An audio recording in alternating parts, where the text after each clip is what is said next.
గౌరవనీయులైన ఉపాధ్యాయుని ఉపాధ్యాయులకు మరియు నా తోటి విద్యార్థులకు అందరికీ నమస్కారము.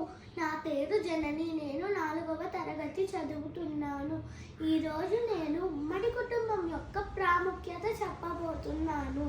ఉమ్మడి కుటుంబం అనగా ఒకే ఇంట్లో 2 అంతకంటే ఎక్కువ కుటుంబాలు కలిసి ఉంటే దాన్ని ఉమ్మడి కుటుంబం అంటారు. అమ్మ, నాన్న, నానమ్మ, తాతయ్య, పెద్దమ్మ, పెద్దనాన్న, చిన్నమ్మ, చిన్నాన్న, అక్కయ్యలు, అన్నయ్యలు, తమ్ముళ్ళు, చెల్లెళ్ళు అందరూ ఉంటారు.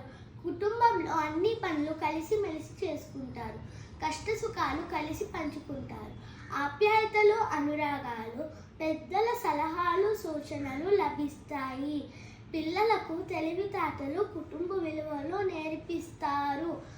అందరూ కలిసి ప్రతిరోజు ఒక పండగలా చాలా సంతోషంగా గడుపుతారు. రంగులు ఉమ్మడైతే హరివిల్లు కనిపిస్తుంది.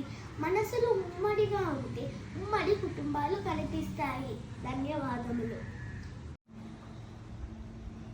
Good morning everyone, respected teachers and my dear friends. My name is Janani. I am studying grade 4 Gamma.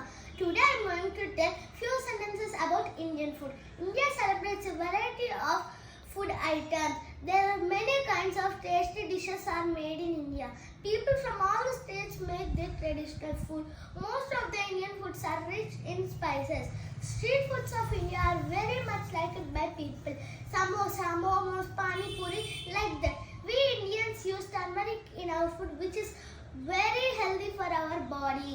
Indian food is famous for its spices, taste and traditional attractive looks. Thank you all.